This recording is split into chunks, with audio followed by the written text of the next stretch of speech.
Hello, and welcome to another edition of the SpareTime podcast. And as you can see, it's sponsored by ADR Wear. It's supplied our attire, Ben with his bowling shirt because you can't find his t-shirt. It was minor issues, okay? Wardrobe malfunction. Blame them over. Wardrobe malfunctions. Yes, you have lots of those, don't you? So our guest today on this edition is Nate Stubler, who is a PBA bowler in his second year. And Nate, we're about to tell you, Nate, welcome to the Spare Time podcast. Where are you today? Thank you guys so much for having me. It's a pleasure to get to meet you, Nigel and Ben, and thank you again for having me. And yeah, currently I'm at my home in LaSalle, Peru, Illinois. So just kind of at home, relaxing for a little bit before I head out to the U.S. Open in Indianapolis, and on Saturday I head out. So enjoying a little bit of time, to celebrate kind of the previous show, the television show, and spend some good time with family. Yeah, we were watching. I mean, you just questioned from the 2024 PBA Players Championship. I mean, it's your second year in the PBA. So how was it for you this year? I mean, you did an amazing performance. Yeah. I think really the biggest thing going into this year was my mentality kind of changed for last year, where, last year the biggest thing was I was really trying not to step on anyone's toes or try to rub people the wrong way, I guess. So, I was really trying to for some reason, I was just all the nerves of being a rookie and finally getting the opportunity to bowl against a lot of these guys that, I watched on TV my whole life, and finally going out there, it was very nerve wracking. So at first I was trying to just kind of, learn the ropes, see how everything goes, try to bowl my game, but, most importantly, try not to get on the bad side of anybody. And the nice thing is that as the tour season went along last year, I got to know a lot of the guys, and a lot of them are actually really great people. So this year it definitely a lot more comfortable. And the really nice thing is after the tour season, there was so much that I learned, and I learned that I needed to improve on and need to change my game from the college level. And I was really happy to see it pay off so early and all. So. How does the PBA compare to the bowling you've done before? Because obviously you're now at the, you're bowling with some of the best bowlers in the world there, and you're on TV, and it's a completely different experience to what it is in what we would call normal bowling. So how do you adjust to something like that? To all the people watching you, to the cameras, to having people at the side of you when you've normally got a lane. How do you adjust to that type of environment? So it's something that no matter what, you never truly get 100% comfortable with bowling in front of the camera like that. Because it's something that no matter how many times people have done it, I can't speak for other people, but it's something that's always exciting. It's obviously the goal is to win every tournament that you bowl, but to have that opportunity and to earn that opportunity to bowl on national television, it's really, well, first of all, it's an honor, but at the same time, it is really cool, but it's something that you can't prepare for. Because even when you practice at home, you can try to get 20, 30 of your buddies to stand on lane 11 while you're trying to bowl on lane 12, but either the bowling center won't allow it, or just the environment. It's so different. But fortunately, when I bowled in college, I went to St. Ambrose University, and I've actually bowled on TV 3 times prior to this on national television. So first time we bowled against Wichita State for a national title, and that was during COVID. So that was even more weird because we all had to wear masks on the telecast, and they weren't allowed to have fans. They weren't allowed to have anybody, to watch it. So it was cool to see that they had the production crew. They had everything set up for the CBS telecast, but there was nobody there. So that was a little strange, but yeah, the second time I got to also bowl with my team on Fox. So I feel like it really helped bowling with a team, and knowing that we were all kind of in that same position together, like our first time bowling on TV. I feel like it really helped, like I don't know how to describe it, but having teammates there, I feel like it relieves the nerves so much more. And really it's all about having fun at that point. So, and then even the last year that I was in college, I bowled for the singles collegiate title, and I was able to win my first match, but then finish second in the title match. So having one win on TV as well kind of helped me prepare for this at least a little bit, mentally, and just, I wasn't going into it with a blind eye or without any preparation. So that like mentally, that was the biggest thing that helped me with that. I mean, you bowled for the first time on TV a few months ago, and you said it was not quite what you're expecting it was going to be. Yeah, it was odd. So I don't know how, obviously, because you did a step ladder, we did it a bit differently. It was like there was matches planned at each time. But we practiced, I think the TV pair was like 6 and 7. And I think it was like lane 24 and 25 were the practice pair. And we could start practicing from, I think, the 5th frame of the game before. And I remember, we bowled, so we were bowling bacon. It was like a team event, kind of like very similar to what you did in collegiate bowling. And I remember practicing, thinking, this is how it is, this is what's happening. And we practiced on the lanes, the ball moved, ball didn't move a lot. I mean, I've literally just gone two-handed. I was one-handed at the time. Oh, okay. But I remember bowling, my ball didn't move much, and we decided on the ball, and then we'd gotten 2 shots on each lane.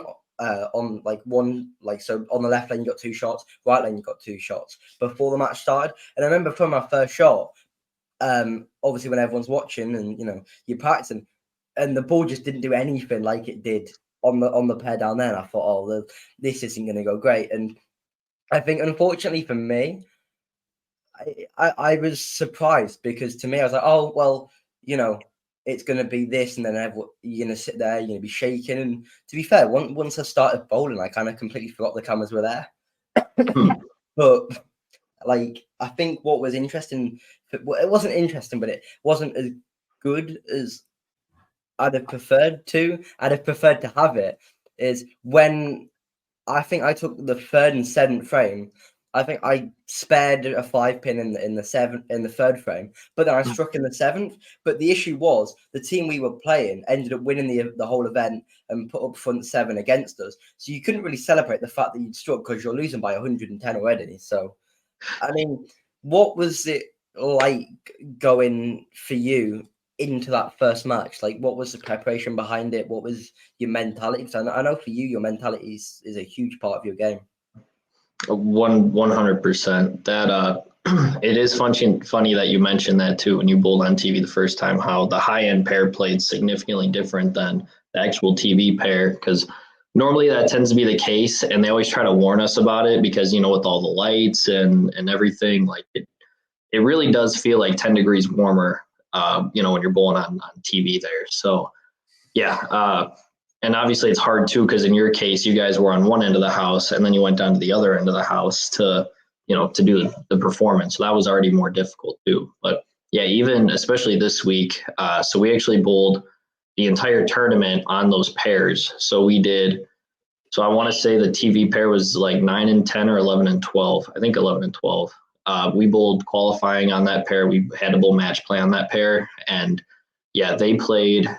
We had we get time to practice on those pairs like before as well, but there's a time where we get 30 minutes of all of us on, and then right before the show, then they start doing every person gets 8 minutes, and so they do the re-oil and all. But yeah, essentially, even like I remember my first shot on the right lane, they always had, it seemed like this week the left lane was always tighter, at least on that end of the house, but on this one, the right lane was always tighter, and the left lane was more wide open down lane. Whereas, on the TV pair, it completely flip-flopped. So like all week I had, when I would start, like I'd always be about a half board different on the right lane versus the left lane. Whereas on TV, it eventually, as like the tournament went, or as the show went on, it progressively turned into, okay, I had to move, 2.5 on the right lane, and on the left lane, I made the mistake and I went 2 as well, trying to keep it consistent, but I should have only moved about a half a board or a board, if that, and just tried to stay there. So it is crazy how much of a difference that, we bowled on those pairs during the tournament, but it was so different when we actually had the opportunity to bowl on that pair, like while they had the TV lights going, while they had everyone in the building area for it. So yeah, the preparation really is just, once you get on the pair, just try to figure out essentially, okay, is the left lane tighter? Is the right lane tighter? How is this different compared to match play when we bowled on it? How is it different compared to the rest of the week when we bowled on it? So, yeah, the biggest thing was definitely using more surface as well than I did throughout the whole week on the TV pair, just to try to get the ball to read a little bit sooner and kind of burn up a little bit more down lane, so it didn't, that way it didn't go sideways off the end of the pattern. But yeah, I mean the preparation, like the preparation mentally and all, is just, at the end of the day, like I'll admit my mentality going into it was, once I figured out that I made my first PBA check as a solo competitor, because last year I did make a couple checks, but it was in the Lucy doubles with Brianna Clemmer, and then the Roth-Holman doubles with Benji Martinez. So once I made once I knew that I was guaranteed a check individually, at that point my mentality just completely shifted, and I wasn't thinking about that. Like, it's one of those things that as you continue to go on and bowl, your mentality obviously starts going towards, okay, I want to make my first check. Okay, I want to make my first match play. I want to make my first TV show. I want to win. And as it gradually grows. So that was the biggest thing. Really, I tried to have fun. Like, after I found out I was making a check that week, I really just tried to have fun, and I just tried to think about what I was doing. I didn't think about, the money at that point. Kind of interesting. I never even looked to see how much the payouts were until after the TV show. So I knew that obviously first place paid $100,000, but I didn't know how much it was going into that, because I didn't want to think about the money. I just wanted to think about what I was doing and then focus on making good shots. Mm-hmm. Talking about money. So obviously we confirmed this podcast about 11 o'clock last night that you're going to actually come on today.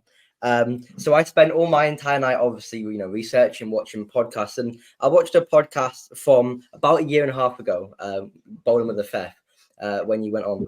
And one of the questions that popped up was Brandon Mooney saying that he's going to get a 10% cut for drilling all your equipment. Now, my question is, did he in fact get the cut? Oh man, I was really hoping that was never going to get brought up. I was hoping that was just going to be completely forgotten about, but no, he still does drill some of my equipment and all. So I'm sure I'll work something out with him shortly. But yeah, even if he doesn't get 10%, I'll give him a good tip and all. So. Mm-hmm. Moving on from that, obviously you said that you graduated from Andros now, haven't you? Yeah. Yep. So you did a master's in accounting there. I'm just curious because obviously last time that when I was doing my research for you, you were literally preparing to do your first rookie season, and you were saying that you were working on that. I'm just curious with how successful you've been. Obviously, last season being nominated for Rookie of the Year, and this season as well. How is it on that front for working on accounting? So luckily with the masters and all, after I finished that, there's 4 certification tests that you have to take, and I was able to finish 2 of them. So I still do have 2 more, but unfortunately it's been pushed on the back burner a little bit. So the nice thing is we do have a certain amount of allotted time to finish the exams before we have to retake them. So essentially I do plan on finishing all of them this summer though. So I have 6 months between the end of this tour season and the start of next tour season. So I'll definitely be finishing the certification aspect of it during that time. But yeah, it's something I've been thinking about a little bit too, because, at the end of the day, everybody tries to go out there on tour, and it's one of those things where, I've can't stress this enough, especially to the younger generation and all, to have a backup plan, because you never know what could happen. You never know how it's going to go. So yeah, that's, at the end of the day, that was my main priority, was, okay, get a master's, eventually I'll finish my CPA. So when I do, look to go into the career of accounting, I'm ready for it, and I'm prepared for it. So, but that's a lot of my friends that ask me, when I'm looking to go into accounting, it seems like every time they ask me, like, I keep pushing it further back and back, like the better that I bowl in tournaments. So, so at first it was like, oh, I'll give the tour 2 to 3 years, and now I'm kind of like, maybe I'll give it 5 or 6, So I think it's definitely a mode where sort of you'll see how it does. But I suppose if you start, making 250,000, 300,000 a year, then it'll probably get pushed a bit further back. Yeah, exactly. I was really thankful for, but in accounting, we did this kind of interesting project where we had to try to do as many life expenses as possible, and kind of calculate our life, with our CPA versus without. And most people, if they weren't going into accounting, they were looking to go into, I don't even know, but essentially a lot of us chose, like, okay, if we were going to do manual labor work versus accounting and all in the long term. Bowling was the only one that had like the potential to outweigh how much I could potentially make in accounting in the long term. So I thought that was really cool, but also, like, I did realize that, obviously after 30, 31, especially when you look at professional athletes, they start to slow down, or, they're not able to perform at their highest level. So keeping that in mind, that's kind of why my goal is to maybe bowl on tour until I'm 31, 32. And then, eventually when I'm ready to settle down and have a family, then I'll go into accounting and have a much more stable career. So it really does all depend on how I perform on tour. So it must have had some effect on your mindset, though, from before the Players Championship and after the Players Championship. Did you find it afterwards? You sort of thought, well, okay, maybe I'll push the accounting a little bit further back and concentrate on the bowling, because I don't think anybody would disagree with this, that bowling is always going to be more interesting than accounting. Well, to me anyway. I don't know what about you, but did you think that sort of affected your future goals because of the result you had? Yeah, that's something that, and they say no matter what too, when you do try the professional tour, that, your first year, you got to pay your dues, so that's something that I knew last year. Like, I wasn't going to give up after a year. Roughly, I wasn't even going to give up after 2 years originally. So, but yeah, it's definitely, it's helped my mentality so much more, knowing that, okay, hey, like, it is possible. I am capable of doing this. And yeah, you're 100% right. I don't think accounting will ever be more interesting than bowling. So no, it's you started off at the age of 2. Your parents owned a bowling alley at a bowling center, is that right? Yep. Yeah. So, and there was another famous bowler, Belmore. He started off in a very similar sort of way. Talk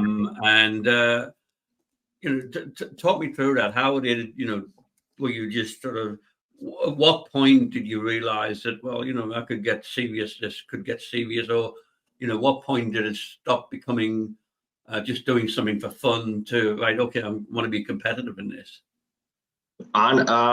So honestly, I've been kind of waiting for someone to ask me this on a podcast. So I'm happy that you asked me this. So I remember I was about 13 years old in my 8th grade year.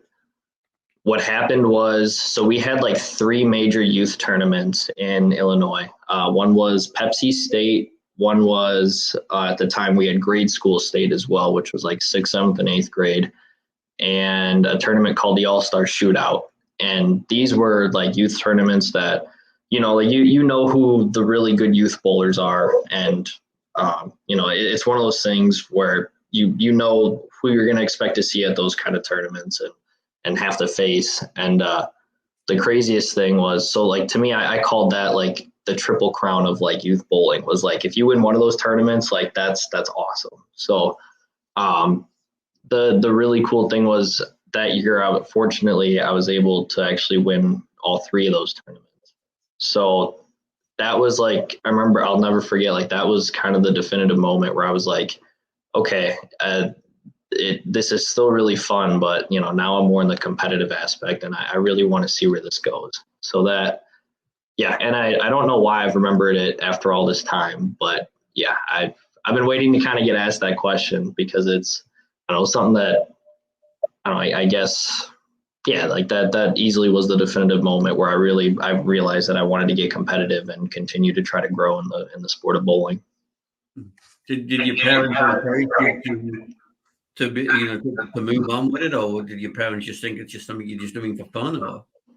I mean, my parents were always supportive of me bowling tournaments, and that's at first it was more of a kind of a fun thing. Like I knew that I was going to bowl in high school. My dad was a high school coach at the time, so I knew I was going to go there. I was going to bowl there, and then, you know, as each level progressed, like after my 8th grade year, I was like, okay, like, you know, maybe I can be competitive at the high school level. And then, you know, after high school, it turned into, you know, okay, my goal at the end of high school is I want to become potentially, you know, I want to be able to compete at the college level. And then after that, obviously it turned into I want to compete at the PBA level. So it's one of those things where I really just wanted to go as far as I could go in this game. And yeah, fortunately, I've had a lot of really great people help me along the way. A lot of people that, you know, I'm very thankful that I've gotten to know through this game as well, that, you know, supported me and helped me get to where I'm at today. So you went to St. Ambrose University doing collegiate bowling. How much do you think the collegiate bowling helped you as opposed to if you'd gone down a different route and not done collegiate? What do you think the difference would have been now? You stumped me on that one. That's a good question. I would say it's very hard, because definitely with the collegiate game and bowling on a sport pattern in general, you know, you learn that, you know, you got to be able to hit your target consistently. You know, you got to be mentally tough or become mentally tough. And like, I'm very happy for collegiate bowling to prepare me for that. And I've always been a big fan of team bowling. Like that's, to me, I always thought that was that's what made it the most fun. So getting that opportunity and trying to, you know, eventually take on a leadership role with the St. Ambrose team, like that's something that I feel like helped me grow, you know, and develop a good character, I guess. So if I didn't do it, it's hard to think, because, you know, even when we look at a lot of the great professional bowlers out there right now, like Anthony Simonson, you know, he never bowled in college. I don't believe EJ Tackett bowled in college, and I definitely don't think Belmo bowled in college. So it's crazy to think that's where it's like hard to kind of compare, because it's like, you know, everything that they learned what to do on tour, like obviously they didn't get that collegiate experience to help them get to where they're at and all. So it's very weird to compare it, I guess, if that makes sense. Like it's hard to, but yeah, I think in terms of the mentality and, you know, trying to, you know, developing a good character, I think that's where the collegiate game has helped the most. I think with collegiate bowling, obviously, by definition, it's very team orientated. How difficult is it to shine as an individual when a collegiate bowling is so team orientated? How difficult is it to get recognized? I'll admit it's, and I hate to say this because I don't want to say like that, but it's a little bit more like the team bowling it's so much fun, you know, and that's like my whole entire goal was to always win at the highest level with a team. Like, and I cared so much more in college about trying to win as a team competitor versus an individual competitor. Like that's just, to me, I think that's something that means so much more than any individual goal or any solo goal, just because, you know, when you're trying to compete as a team, like that's a bond that you create with your teammates that nobody else understands what it feels like, you know? So for that reason, it's a little bit, I don't know how to say it, but I was a little bit more passionate about team bowling than I've ever been about individual bowling, if that makes sense. So it obviously it's still a lot of fun, and I'm extremely thankful for the opportunities and all, but I definitely wish there were times I could still lace them up with my college teammates for sure. It must be difficult to balance up when you're as passionate about bowling, to balance that with the studies that you were doing at the time, because you really wanted to do bowling, and then but your studies are also important. How did you balance those out? There were definitely times. I remember my junior and senior year when obviously classes were getting very difficult, and I like dropping out was never an option whatsoever. But there were times where I'm just like, man, I just can't wait to get this done with. Like I hope that someday I do go into the degree, but I'm just so ready to go out and try the PBA tour and go out there and compete. So yeah, that was in my mind a lot, especially the last 2 years of school, because I was so ready to try to move on to the next step that, yeah, because I was ready to focus on bowling instead of the schoolwork, I guess. But fortunately, 3 of my buddies that I graduated with the same year, we were all business majors. So they were kind of going through the same thing, and we had a lot of the same classes together. So I really think that helped me out a lot, was knowing that, okay, I'm not the only one that's kind of feeling this way, like about accounting and the schoolwork. Like we were all focused on trying to win a national championship and trying to win a tournament every single weekend that we bowled. So yeah, knowing that we were all in the same boat together, it helped immensely. Mm-hmm. So, I mean, like you said, you wanted to sort of try and bowl on the PBA tour. There's trying a bowl on the PBA tour, then there's what you did. I think, if I remember rightly, your highest finish was 5th, and you were nominated for PBA Rookie of the Year. So, just talk us through firstly, at what point in the season did you kind of look at this and think, I could get Rookie of the Year here, or I could be nominated for this? And did that sort of ever cross your mind during the season? And sort of what was it like going from collegiate bowling to stepping on alongside EJ and Simo and people like that? Yeah, so it definitely. So I'll admit, I learned from one of my mistakes. My freshman year of high school, I bowled really good the first 2 tournaments. And I remember looking at my college coach, and I made a comment to him, and I was like, this isn't that difficult. I was like this, this isn't that hard.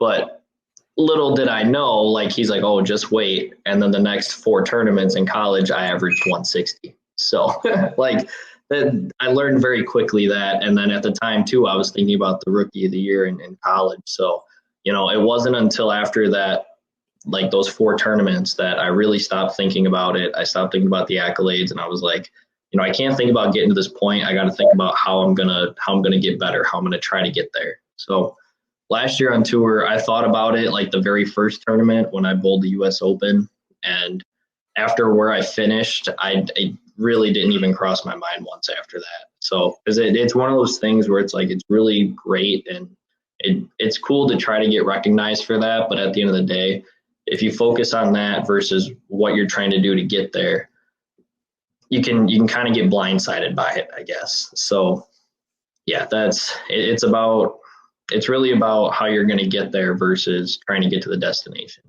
Mm-hmm. So, but then, yeah, even the craziest thing was last year when I bowled the U.S. Open. When I saw my pairings, I thought, okay, there's a lot of us here. Maybe I'll get paired with some guys that I know that I'll be more comfortable with. But the very first tournament, I bowled with EJ Tackett, and obviously we all know how his year was last year. So especially after seeing that, it was wow, because watching him bowl in person was, because a lot of these guys, obviously we see on TV, but to see them bowl in person, it's just these guys don't miss, I remember I bowled with Justin Bone as well, Parker Bone's son. I had the opportunity to bowl with him during that.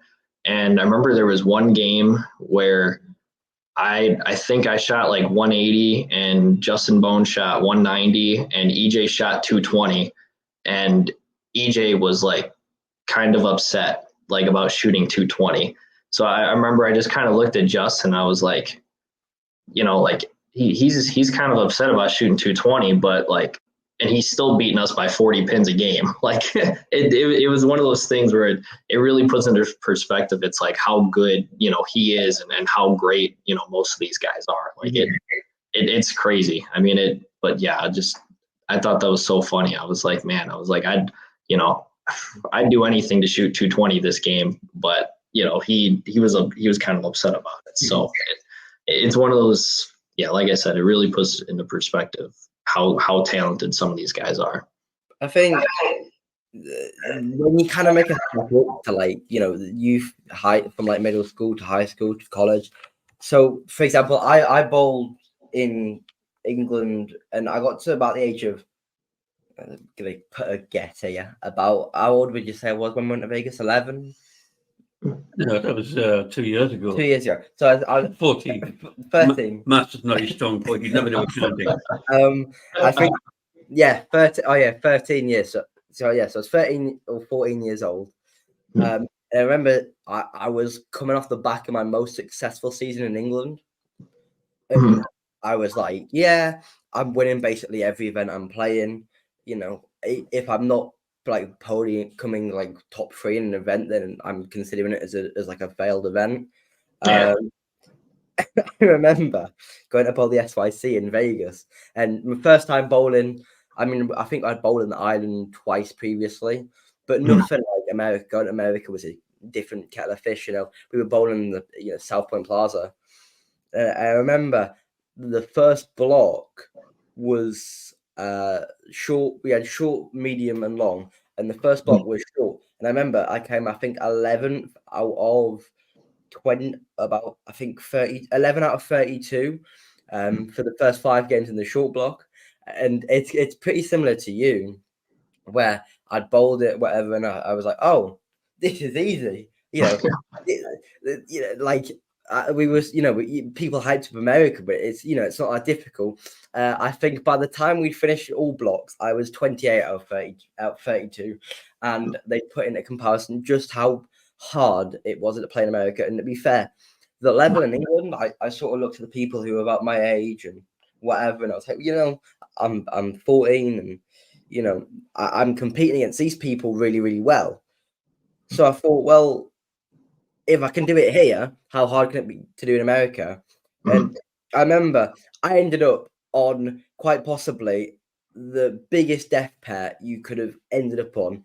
I'm not sure if you've heard these names, but just to list a few, you had Ernesto Reynoso, you had Brady McDonough, you had Mateo Quintero, Josh Weems, literally were all on my pet, and obviously I'd never heard of any of these at the time.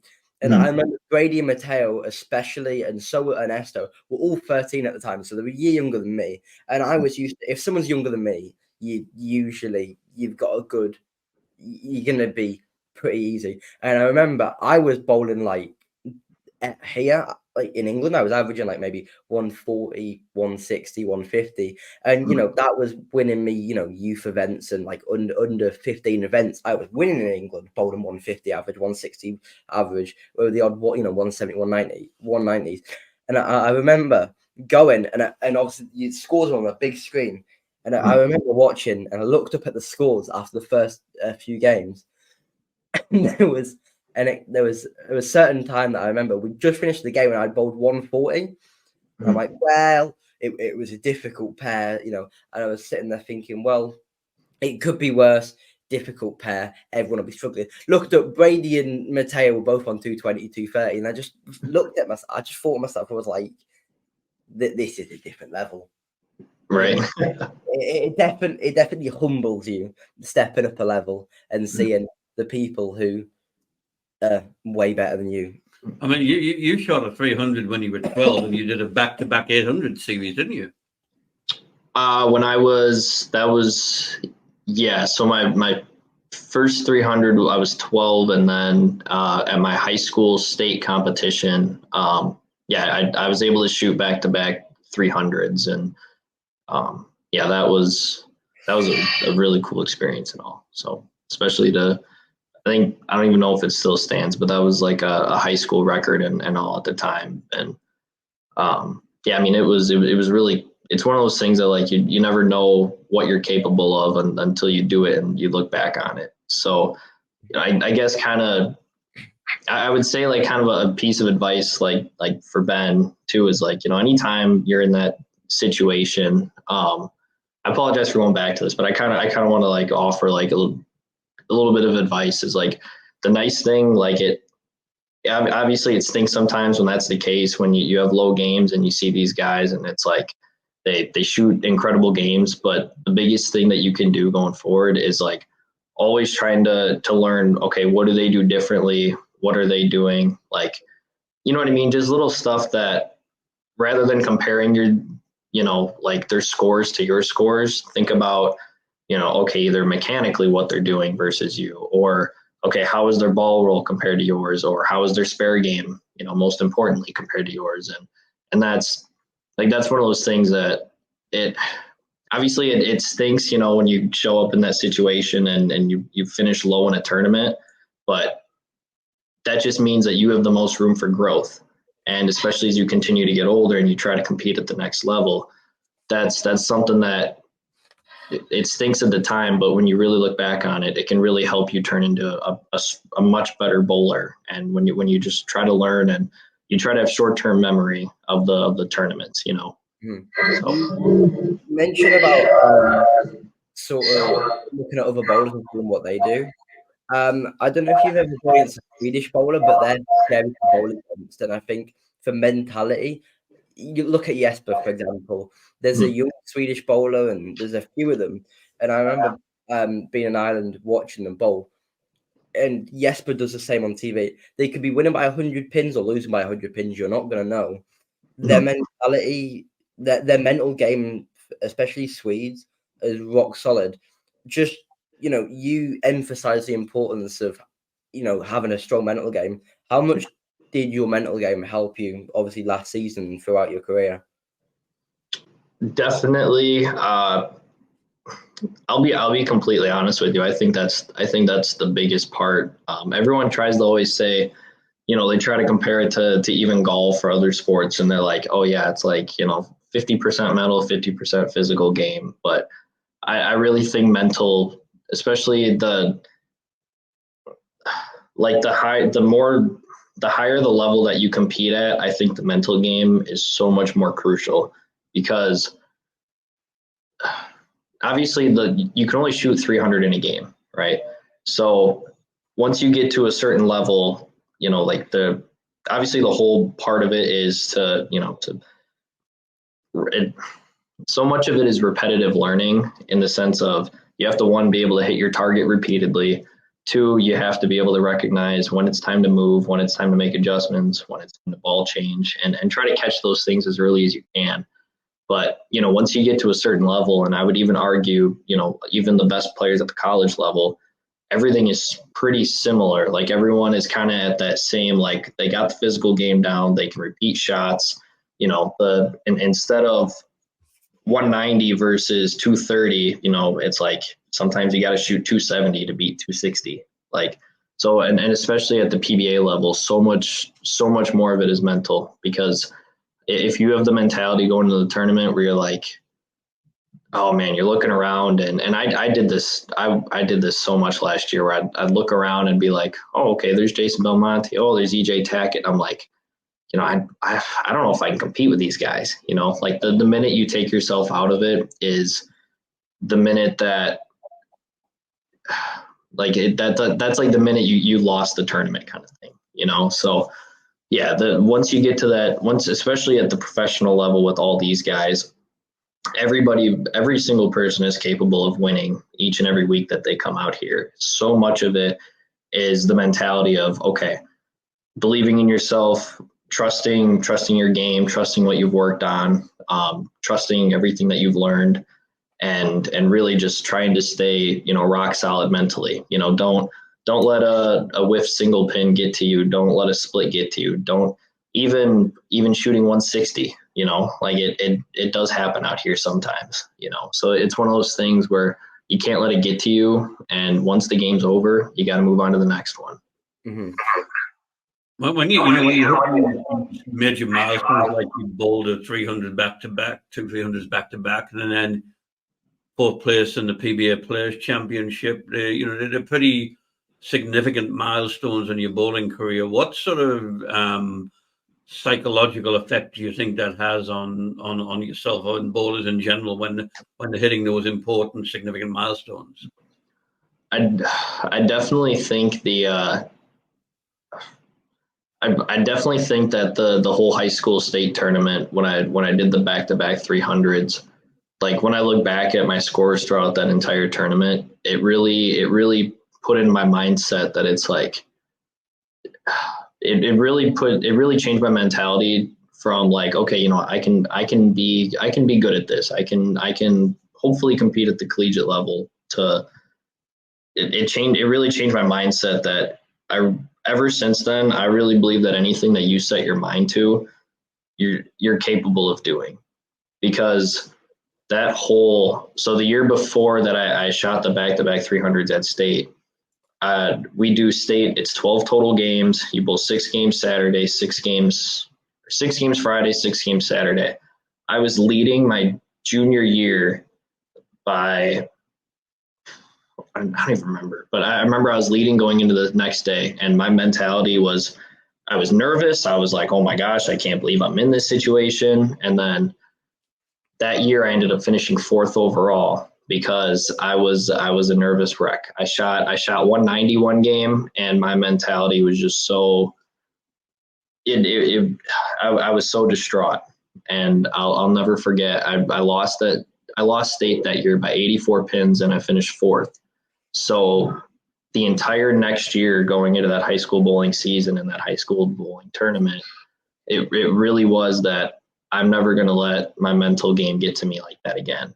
I'm never going to have that mentality. I'm going to be rock solid, like that was all that I focused on. So I really believe too, I was like, okay, with how close I was going into winning it my junior year, I don't want to, like, it sounds bad, but it's like, I feel like I knew. Obviously, I didn't know that I was going to shoot, back-to-back 300s, back-to-back 800 series. Like, obviously, I didn't know that, but I really truly believed that I was going to win state my senior year, and that no one was going to touch me. Like no one was going to beat me that tournament. Yeah. So much of it is the mental toughness, and as much as some people might see that as cockiness, but really that was I'm telling you my mentality towards myself to give myself the confidence of, hey, you're capable of doing this. You're capable of winning this. So that's, ever since then, I've really had the mindset that anything that you put your mind to, as long as you put the time and effort into it, I really do believe that anything is possible. Mm-hmm.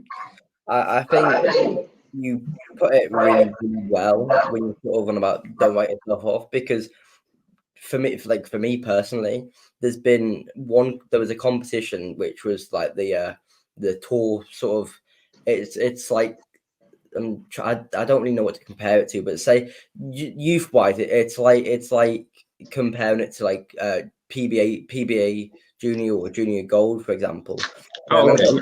In the lead up to it, I was like, the whole week I was sitting there thinking, I'm gonna win, nothing's stopping me, I'm gonna win, and I did win. But then I feel like, as much as I focus on my mental game, I probably should, it's still not where it needs to be, because I do find myself in competitions a lot, like maybe say bowling a bad game or so, and then thinking, well, I bowled a 210, but now I bowled a 160, and then you're sort of thinking, well, he didn't bowl 160, like I'm now kind of behind. And even though you sort of shouldn't, it is very, very difficult to sort of block out, the thoughts, the sort of thoughts that come into your head.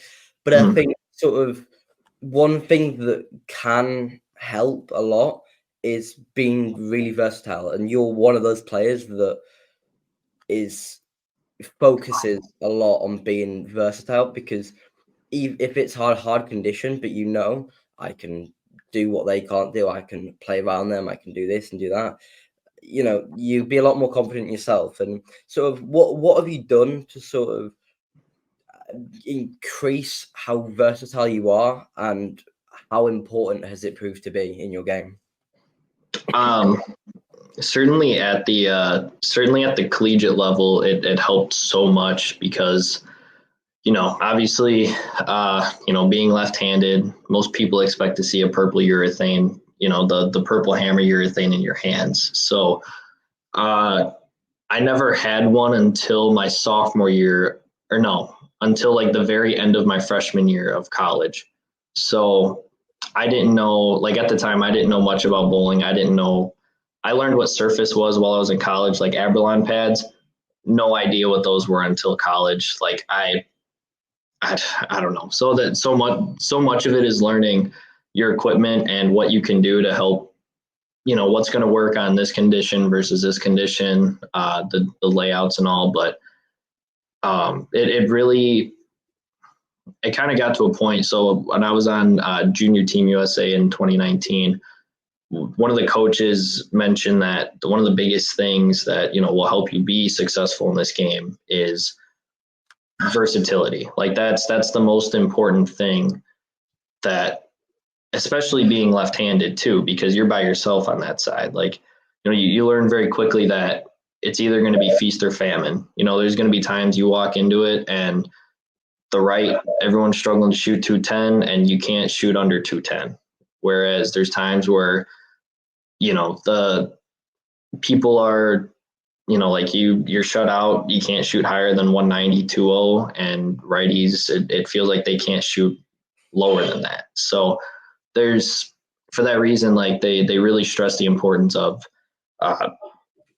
just being versatile. And luckily, a few things that we changed with my physical game kind of allowed me to do that, try to, you know, to be softer with the ball and my release. So yeah, that was one of the biggest things in college, was learning how to throw reactive much more consistently and confidently than urethane. I mean, there were times that one of my college teammates, we'd joke about, he would always yell at me to throw, you know, the urethane, but I was so stubborn that I was like, honestly, I think I got a better look with reactive. And I think he knew that kind of got to me when he would tell me to switch to the urethane, because I always wanted to like prove him wrong, I think. So, you know, then after that, it would kind of like make me bowl better, because I would be like, you know, as much as I want to throw urethane, I want to throw reactive. Like, I don't know what it is. I like to see the bowling ball hook when I can. So, so yeah, I don't know. That was the biggest thing, was really learning the layouts and understanding how to,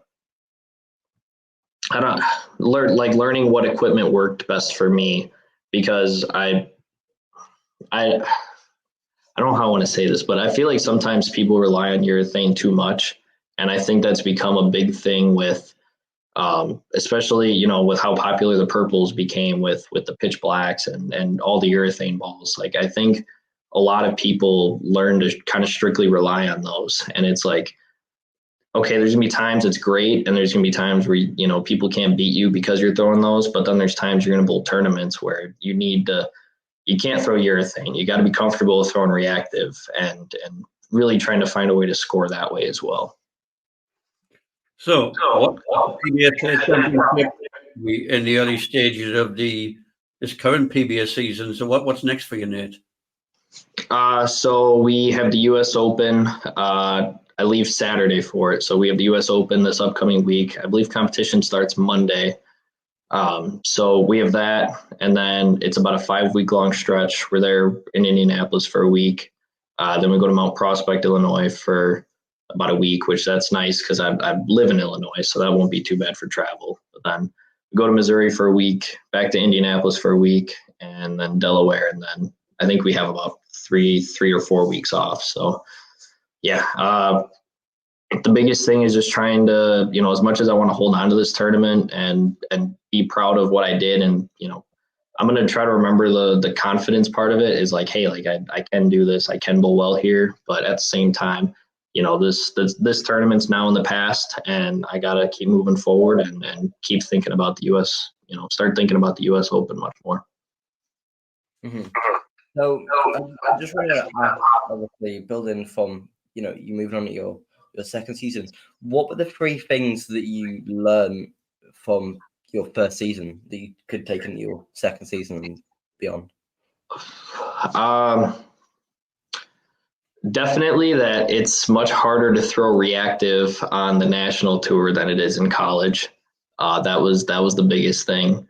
So yeah, that would definitely us lefties, a lot of us, we all throw urethane on the national tour because we're kind of forced to. The other thing, definitely my ball roll. So what worked in college doesn't really work on the national tour. So I had to change that a lot. And number 3, definitely the mentality. Like really it's trusting yourself and telling yourself that, you know what, hey, I finished second to last this past week. Like, next week's a new week, and just trying to keep moving forward with it. So constantly learning from the mistakes is crucial, but also not dwelling on them, if that makes sense. Mm-hmm.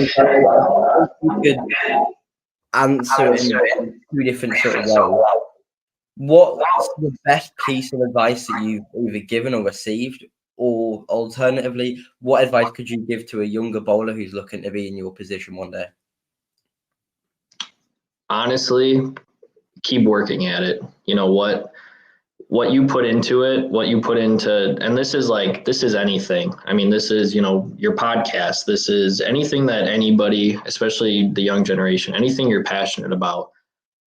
I really do believe that anything is possible if you put the time and the effort into it. You're constantly learning, constantly trying to make yourself better, and understanding that there are resources out there to help you bowl better, to help, connection building and all that. So really the biggest thing is, and I sometimes I feel like I don't have a realistic perspective because I guess it's just hard, but really I do truly believe that anything that you put your mind to, you are capable of doing it. It's just the second part of that is, are you going to put in the work to do it, to get to that level that you want to get to? And then obviously once you get to that level, it's always, okay, where can I go from here? You're always trying to progress. So that's the biggest thing. And then, yeah, just trying to have a positive mentality, especially anything in bowling too. Like, there's times you're not going to bowl good in tournaments. There's times you're going to struggle, but you learn from those mistakes and you move on, and you work on improving them, plain and simple. Nate, it's been great. Thank you very much for your time this evening. I'm going to say this evening, it's 11:30 p.m. here. It's probably 6 hours behind that there in Illinois. We wish you the best of luck with the current PBS season. We're going to be watching out for you to see how you do. Hopefully you can capitalize on your success that you've just had. Thanks for your time, and we're going to be watching you. Yeah, thank you so much. It really does mean a lot. And Ben, I got to ask, how old are you? 16. Okay, so everybody that watches this video, Ben is 16 years old and hosts his own podcast. You gotta like it. You gotta subscribe to it. You gotta support him. Like, this is really cool. I mean, honestly, that's one thing I wanted to tell you too before we go off air is, like, I wish I had your confidence to do this at 16 years old. So I really commend you for this. So it's really cool. And again, thank you guys for having me on. And I hope I get to do this again sometime with you guys. Yeah, we love that. And we'd like to thank, of course, ADR Wear for sponsoring the podcast.